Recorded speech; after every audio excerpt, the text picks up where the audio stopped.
দীর্ঘ অনেক বছর পরে জানো রহমান আজহারি কথা আসছে এই ব্যাপারে তোমার অনুভূতি কি বলো? আমার অনুভূতি অনেক ভালো।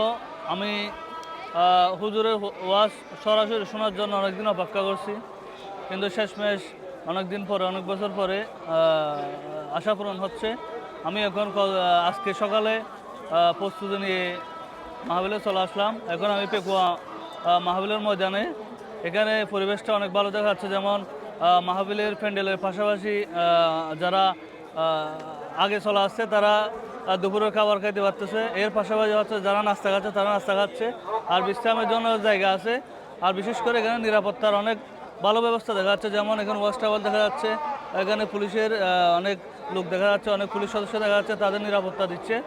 যেখানে লোকজন একটু সমাগম দেখা যাচ্ছে, সেখানে তাদের সদস্যরা মানুষকে সেবা করতেছে, সাহায্য করতেছে যাতে কোনো সমস্যা না হয়।